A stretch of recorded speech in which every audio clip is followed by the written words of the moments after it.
we're going to have a look at this little foot, which is D1. There's a few things that I want to see inside this foot, but I want to show you the outside first of all and give you a little bit of history, and then we can try and get an idea of what we think is going on inside. Then we can look inside and then we can see what effects these external features have on the inside, if any. So this is a little foot. You can see it's sitting in my hand. It's not a huge, great foot. It's a quarter horse cross, and it was a horse that was in shoes. This is a front foot. So the shoes have been taken off reasonably recently. The foot is quite flat, and you can see evidence of the nail holes through here, through there. The wall is all cracking round here. Through the front here, it's all cracking. There was probably a nail hole there and a nail there. And if we come around here, we can see the evidence of the nail hole here, and possibly one here. A bit hard to tell, but this was a previously shod foot which had not been shod for, estimate, probably 12 weeks. That's a literal estimate. Now the foot was very brittle and the shoes just didn't stay on, and hence you can see that the wall is just breaking away around the nails. And so the owner decided to take the shoes off and give it a chance to go barefoot. But in the meantime, there was a paddock accident and the horse was euthanized.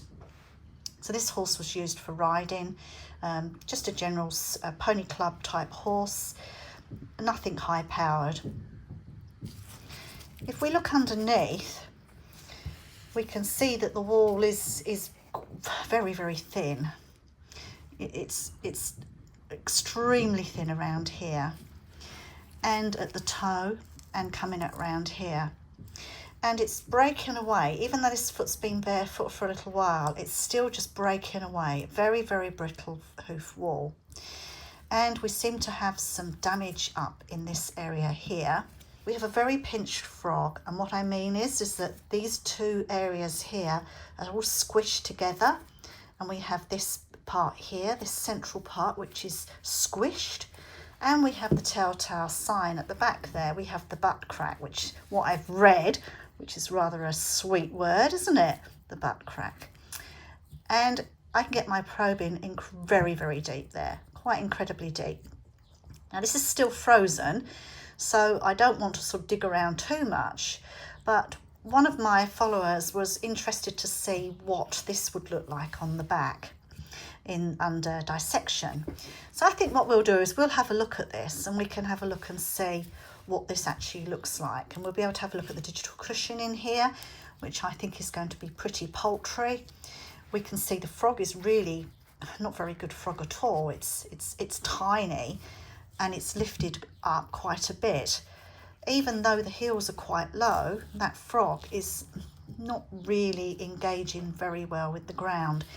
And then we also have these sort of telltale signs of these ridges up here on the frog, through here. This frog is not a very healthy frog. Those ridges they're rock hard, and yes, this is still frozen, but I would have expected a little bit of movement on those ridges through there, and we haven't got it. Now the bars look like they have been trimmed back, which I'm quite surprised really. And what I'm thinking is that the horse had been shod, it had gone barefoot, and so the trimmer has been trying to rehabilitate this foot by keeping the bars in alignment. I can see that. To me, it looks quite clear what they've tried to do. I can't see any paring away of the sole, which is great. All this rasping around the wall, I've done that because I just wanted to tidy this up a little bit, because it's very difficult when I have it all raggedy, and it was only a little bit raggedy to do the video because you sort of can't see the wood for the trees, but I wanted to give a little bit of clean up to it. The heels are just non-existent. We've got a crack running through here and a really nasty crack running through there, and maybe this is an abscess where the wall has just broken away at the back. It looks a little bit like that to me, but it could just be where it's just breaking away because the quality of the horn is so poor. The sole is intriguing, really, the way it's got this patterning on it, the pigment, and then the white. Some schools of thought have said that all soles should have a pigment and that they should be slate coloured. And I don't really understand that, and okay, let's go with that. But what does it mean when you get these areas that don't have pigment? Well, I believe that school of thought is that where you don't have pigment, you've got pressure, and that's why you're getting these lighter areas. So the dark areas is the good sole, and the light areas is the not so good sole. Well, going on that analogy, let's have a look at this foot and see where the pressures are then, because it looks like we've got pressures coming up through here where the bars are, and I don't sort of get that because these bars have been cut back, so there's not a lot of ground pressure I can see in that area. And then we've got pressure around here and a little bit round this toe area here. So maybe this foot was landing more on this side than on this side. Maybe there was something a little bit further up the leg that was causing this imbalance to happen, so more weight on this side. So let's have a look at the heels and see if we can find any information that would perhaps help that hypothesis. Well, this heel was definitely lower than this heel. Even though I've rasped it back, I rasped them back exactly the same, just to tidy up. But you can clearly see that this is lower than this one. So we've also got some underrun heels here. And you see the way that heel is moving forward here. And let's have a look at the other side. And yeah, this one is also moving forward. And then there's that telltale line where it looks like it's got a height going through there. And the schools of thought is that the underrun heels is pushing this up because this is moving down and forward and pushing this up. Or other schools of thought is that this gets pushed up because we've got too much pressure around here. So let's see if we can correlate any of that. So we're saying we've got pressure on this side, so we're expecting to see some sort of evidence of pressure on this side. And to my untrained eye, I can't really see it, but maybe a trimmer or a farrier would be able to see that there is some uneven distribution of weight on this side compared to the other side.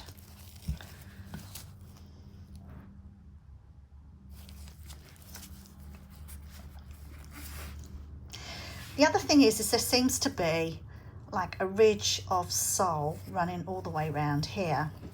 So if I get that in the right light, I think you might be able to see it's quite flat through there, and then we get this ridge here and through here, and I think you might be able to see it quite nicely through that back part if I get that into the light there. The sole is quite thin as well. Let's get this into the light. Yeah, I think you can just about see. I think you can see nicely there a bit of a ridge going on that front.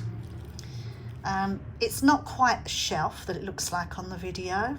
This is only going down about 0.5 centimetre, but you know, there's a distinct change around here compared to here. Now I really want to look at what's going on in the back of this foot. I want to see what's happening through here. So I'm going to do a sagittal section first of all through the back here because I want to have a look at that.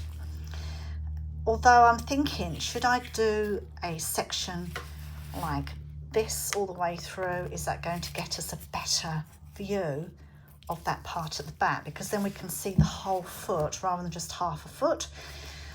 And this is always the dilemma really, when you see something and there's lots of things that you want to look at, how to cut it, because once it's cut, you lose information from the foot. So you have to decide, what do you want to look at, and make your cut based on that. So I definitely want to look at this part. That's my priority. And I would like to see what the sole looks like and see how thin it is. And I would like to see the quality of the hoof wall round here. So I'm thinking, the best section I'm going to do on this one is probably going to be, I think I'm going to probably go straight down all the way through. I think that's what I'll do. And I think by doing that, what we're going to do is we're going to get a nice cross section through here, and we'll be able to look at this hoof wall on both sides, and we'll be able to have a look at it through here as well. We'll be able to see what's happening with that nail hole, what sort of effect that's happening to the hoof wall, if any. And there's quite a nasty, gnarly bit at the front here. And, oh yeah, there's quite a bit of muck up in there. This looks like clay through there. So I reckon we're going to get a bit of seedy toe up through there.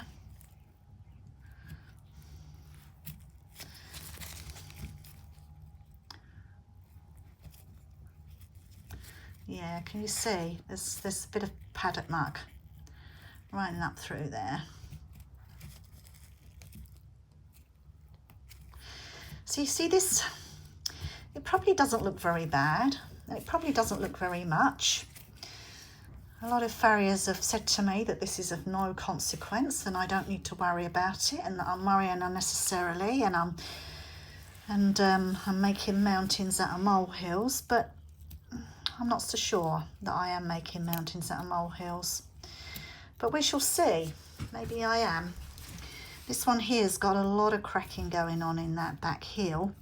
So this heel that's supposed to be, well, both the heels are supposed to be the buttress, the most important part of the foot that's supposed to hit the ground first and take all the pressure, take the full weight of the horse as it lands, and it's landing on this that's cracked and damaged and fragile and full of dirt. You can't tell me that that is okay.